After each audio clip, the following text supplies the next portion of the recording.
Hello, welcome to Light from Above. My name is David Kenney. Glad you could be with us on the program. I'm the preacher for the Church of Christ on Westwood Avenue here in Wadsworth, Ohio. We're talking about a series of lessons about the New Testament church, and in the last few lessons we've been concentrating on the idea of what's the purpose of the New Testament church. And we talked about the importance that one of the purposes of the New Testament church is to worship, and then the second is to evangelize. And then the third one, our third lesson we're looking at, is the idea of the church is supposed to serve. It's supposed to serve others. Jesus and his disciples, and this includes Judas, they were gathered together one time and they were waiting for someone. They were waiting for someone to wash their feet. That was something that they did. It was a hygiene issue then. And it was really a servant's job to do.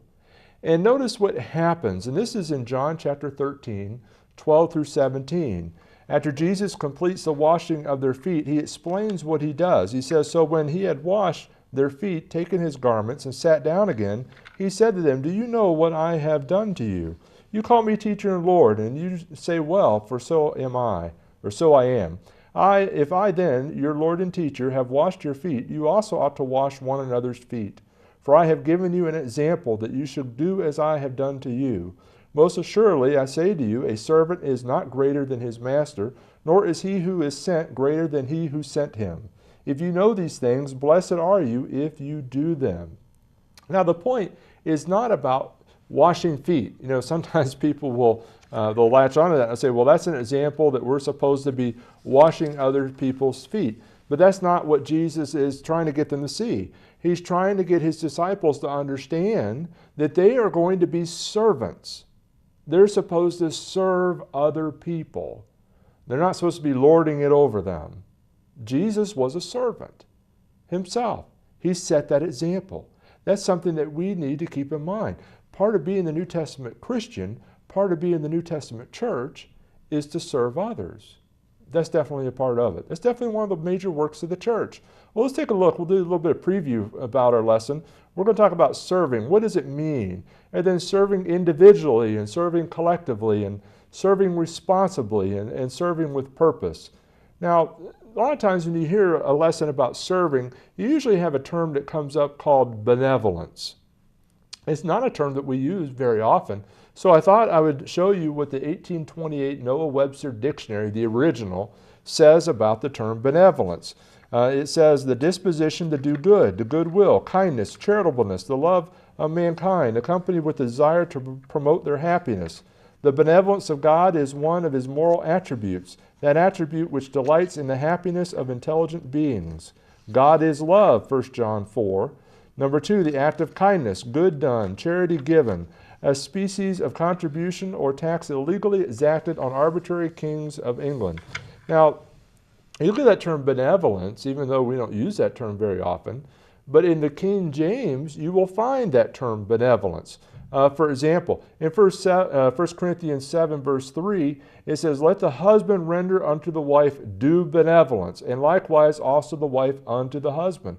So you can see that benevolence is definitely there. And here's a term that you can look at in the Greek lexicon here that has that term. Incidentally, the passage there in Ephesians that's mentioned reads like this: "With goodwill doing service as to the Lord and not to men, knowing that whatever good thing any man doeth, the same shall he receive of the Lord, whether he be bond or free." There's no dispute about the fact that the church and that Christians who are the church are to be benevolent towards others. Sadly, some people take positions that sort of gives people the idea that maybe they're not supposed to be that way. And we'll talk a little bit about that. For example, one of the big ones that I hear right now is the one that's really a concern to me personally is, people say, I pay taxes. I pay taxes to the government. And because I pay taxes to the government, they provide welfare. They provide food stamps. They provide unemployment payments for them. So I am being benevolent by paying my taxes. Okay, well, you're maybe benevolent, and you may be benevolent towards others through the federal government, but how does it help the church? You see, all that goodwill Remember that goodwill? All that goodwill, it doesn't come back to you, the taxpayer. I mean, you know that if you just watch the news. It doesn't come back to the church, certainly not. Where does it go? It goes right to the federal government. And so you have a lot of people out there that think the federal government provides them a standard of living. That's where the goodwill goes. So if you're thinking that, you know, all the benevolence I do is through the taxes that I pay, and you're scratching your head trying to figure out why the church may not be growing, you may want to give a consideration to that. Where is the goodwill going for things like welfare and all that? Who gets the credit for that? You see, the church is supposed to be benevolent.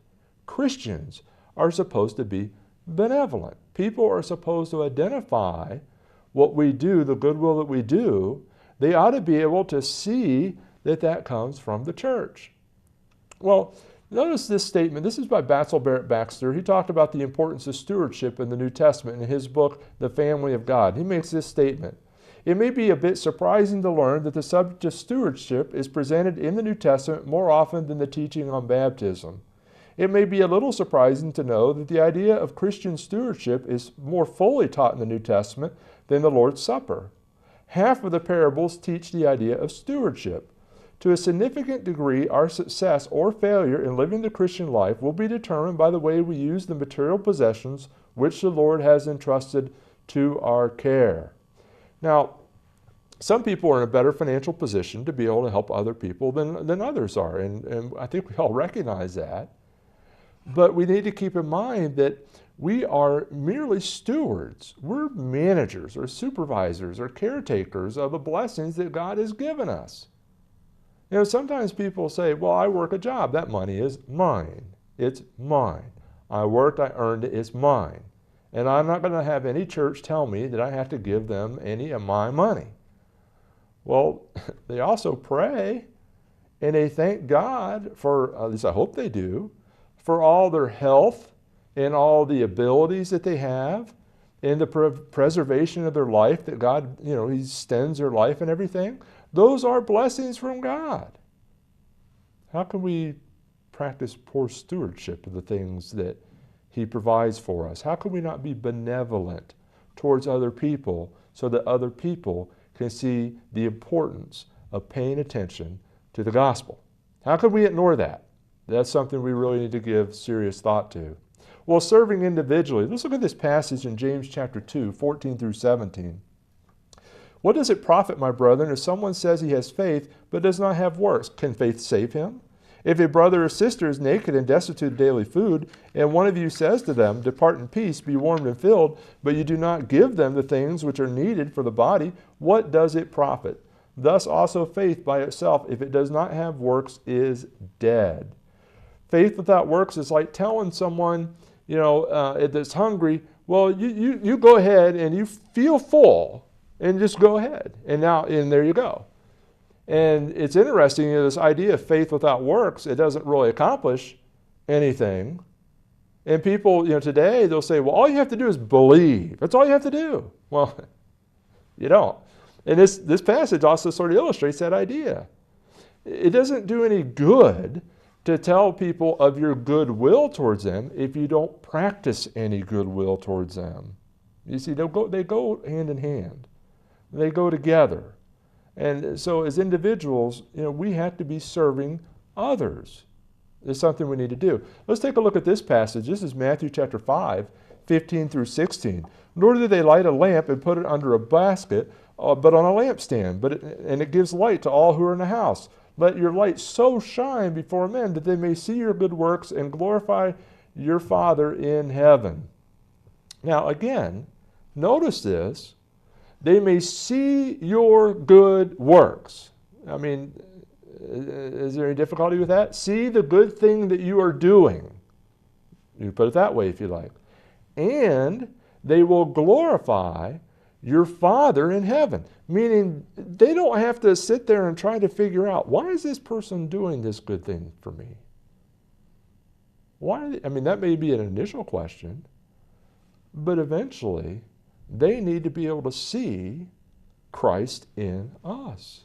They need to be able to see what a New Testament Christian is and is supposed to be.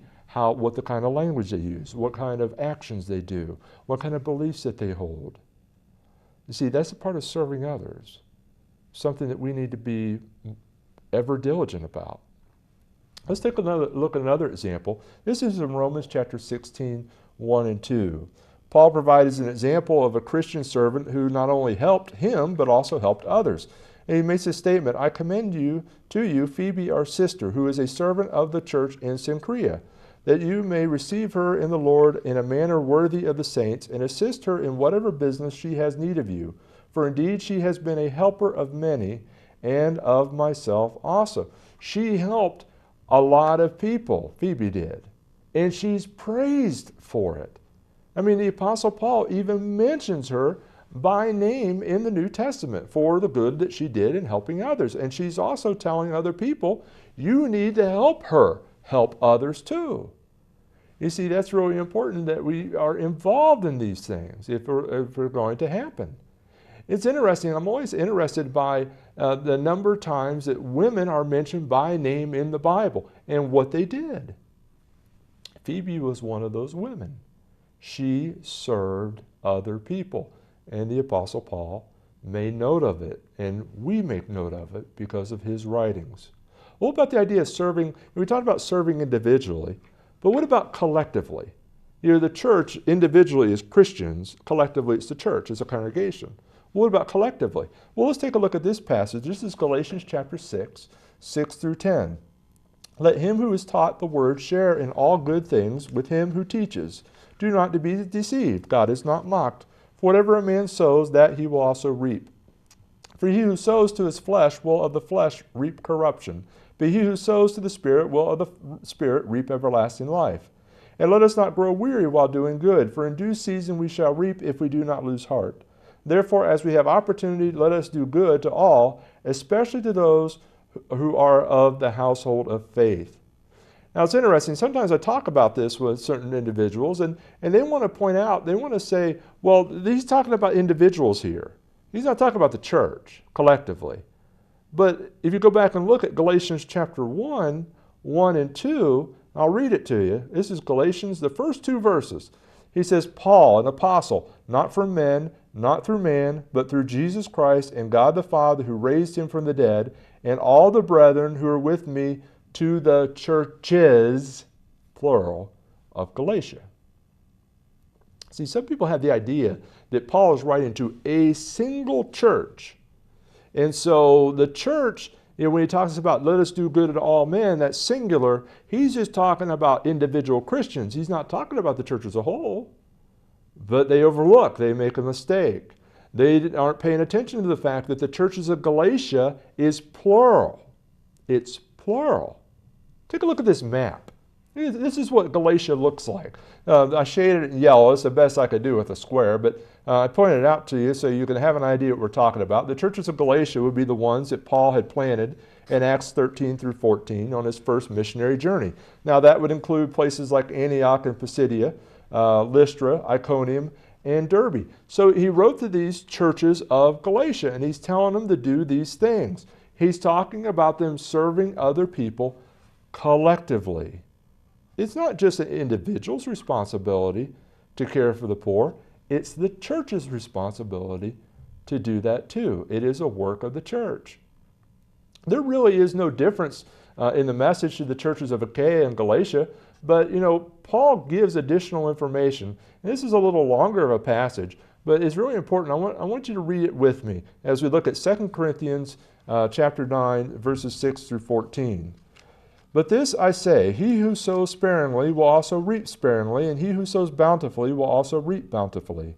So let each one give as he purposes in his heart, not grudgingly or of necessity, for God loves a cheerful giver. And God is able to make all grace abound toward you, that you, always having all sufficiency in all things, may have abundance for every good work. As it is written, he has dispersed abroad, he has given to the poor, his righteousness endures forever. Now may he who supplies seed to the sower and bread for food supply and multiply the seed you have sown, and increase the fruits of your righteousness, while you are enriched in everything for all liberality, which causes thanksgiving through us to God. And then he goes on and he says, for the administration of this service not only supplies the needs of the saints, but also is abounding through many thanksgivings to God, while through the proof of this ministry they glorify God for the obedience of your confession to the gospel of Christ, and for your liberal sharing with them and all men, and by their prayer for you, who long for you because of the exceeding grace of God in you. Now notice the expression, for your liberal sharing with them and all men. Now who's he talking about? He's talking about these churches. They're supposed to be interested in men of faith, other Christians, and other people too. Some groups, they say, well, we'll only help our own. We'll only help our own through the church treasury or things like that. And they'll, or they might say, well, an individual needs to help you. The church cannot help you, or we're not authorized to help you. But that's not what it's saying here in 2 Corinthians chapter 9, 6 through 14. That's not what's being taught there. Notice this statement. This is from Lewis Rushmore's book on the church divine. We need to keep in mind that, we're not in a position necessarily to help every single person in need. We don't have the resources to do that. We have to prioritize. We have to be good stewards. Remember Mark 14 verse 7, Jesus said, for you have the poor with you always, and whenever you wish you may do them good, but me you do not have always. So Jesus is telling them, you need to take care of the poor, but you got to have priority. You got to have priority. You can't do everything, so you have to have priority. And Rushmore writes in his book, benevolence or Christian love set in motion toward those within and outside the church was gladly shouldered by the first century church. The immediate needs of new converts closely following the establishment of the church were met by generous Christians in Jerusalem, Acts 2:44 through 45, Acts 4:34 through 35. The church in Antioch of Syria also responded with Christian charity toward the less fortunate in Judea during a time of famine, Acts 11:27 through 30. Churches in Macedonia and Achaia likewise practiced benevolence toward needy saints in Jerusalem, Romans 15:25 through 26. Galatians 6:10 requires the same benevolent treatment of non-Christians, only a preference is encouraged towards Christians first. So, we had to have priority. Again, we can't help every single person for every single need. No organization can do that. Not even the federal government can do that. Now, they're trying. They're trying to do that, but they can't. And they're going to bankrupt us if people don't finally step up and tell them, you're going to have to prioritize. You can't just spend money willy-nilly like it's going out of style. You may be able to print all you want, but not everybody's going to be buying it. You see, you've got to have priority. You just can't take care of every single thing. Well, you have to have a balance. Now, what that is, I can't tell you. But I can tell you this. The work of the church is to worship God, is to evangelize the world, and it is to serve others. And we'll talk about some other things in the next lesson. But those are things we have to do. We have to balance those. We have to make sure that we're doing them to the best of our ability. Sometimes we have to look at, goal alignment. We have to, that's one of the things that we did when I worked in industry. We had to align our goals. Sometimes we would set goals where one department was in conflict with another department. And maybe it helped this department to do this program, but it hurt this other department. So executives would look and they say, okay, we need to align your goals. We got to make sure that we're all pointing the same direction, that we're working towards the same, for the betterment of the company. And the church has to do that same kind of thing too. We have to be important enough to realize, we have to be scholarly enough, smart enough to realize we can't do everything. And so we have to plan. That's what stewardship is. You have to plan effectively to do these things. And we have to do them. Well, notice this statement. This is from the Spiritual Sword Lectureship book, The Church, the Beautiful Bride of Christ. And this is what James McGill stated. We should never think of the primary work of preaching the gospel to save souls as being in competition with church resources used in ministry to the needs of the poor. Both are part of the work of the church. Indeed, the work of helping the poor tends to make more souls receptive to the gospel. Many who have been assisted in their material needs have become aware of their spiritual needs and have obeyed the gospel. That's important to note. It's interesting that Jesus, when he talked about going and trying to seek and save the lost, he often pointed out the fact that the poor were more receptive to the gospel. Well, if we're looking for people to obey the gospel, maybe rather than concentrating all of our efforts, we should concentrate on the upper strata of society. We should concentrate on all of them. But we shouldn't be surprised where maybe the greatest effort reaps the greatest rewards are the people that maybe don't reach the top rung of society. They're looking for things to care about, things to hope for, things to dream for. They're looking for someone who really cares about them. Well, Jesus really cares. Christians ought to care. The church had better care about those people. It shouldn't surprise us when they're more receptive to the gospel. Jesus himself pointed that out to us as well. Now, what about the benevolence that does not result in evangelism? Does this negate the command of benevolence? No. Some people say, well, it just doesn't work, so I'm not going to do it. Or they'll say things like, I know that these people are not going to respond, so I'm not going to be benevolent. I'm just not going to do it. Well, did Jesus take that attitude? Did Jesus take that approach? Did everything that Jesus did succeed? For example, take a look at John chapter 6, verses 26 through 27. Notice it says, Jesus answered them and said, Most assuredly I say to you, you seek me not because you saw the signs, but because you ate of the loaves and were filled.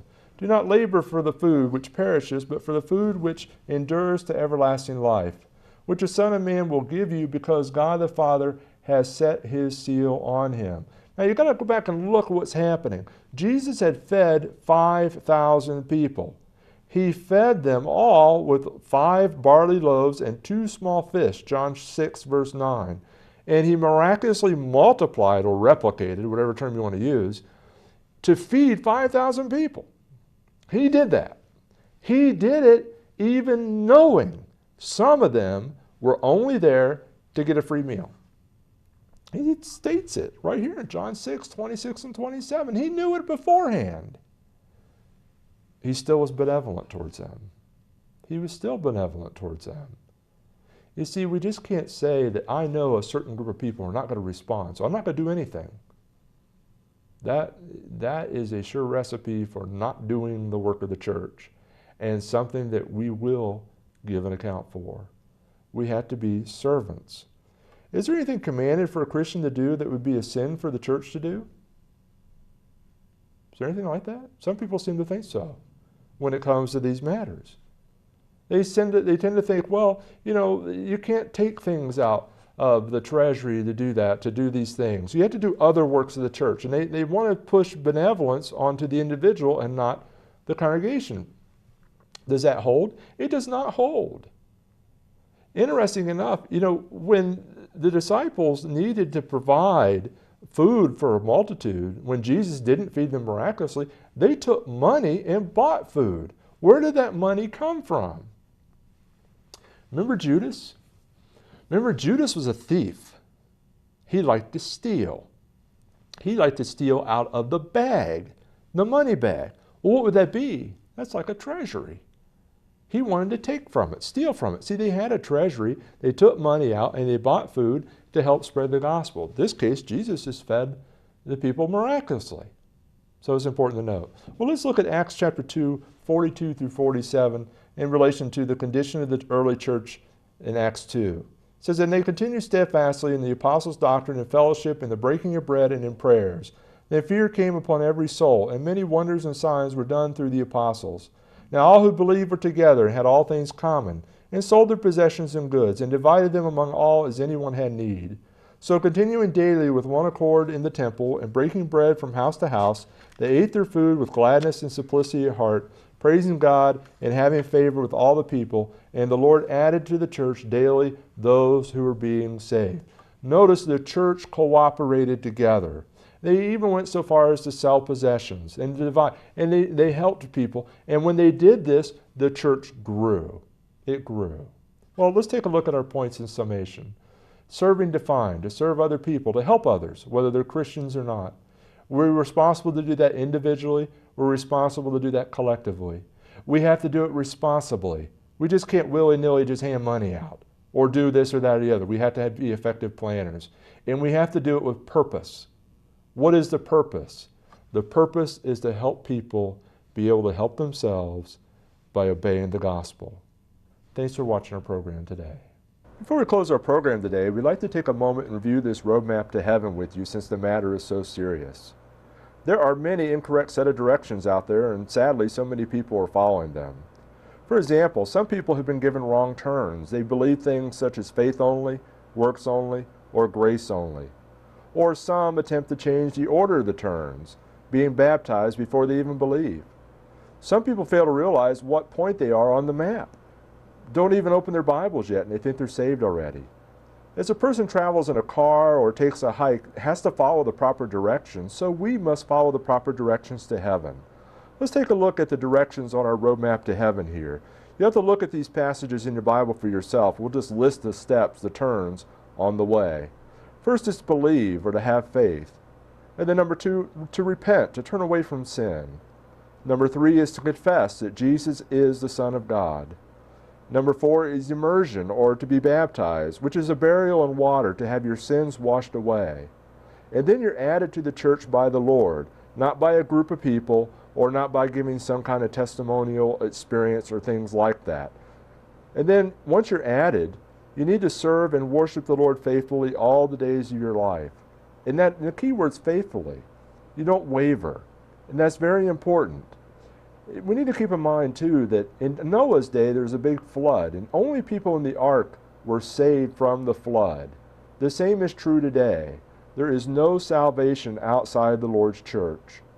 Where are you on the roadmap to heaven? Thanks for watching our program. Please let us know if we can assist you with further information for your journey. In this world we have our troubles. Satan scarcely must evade.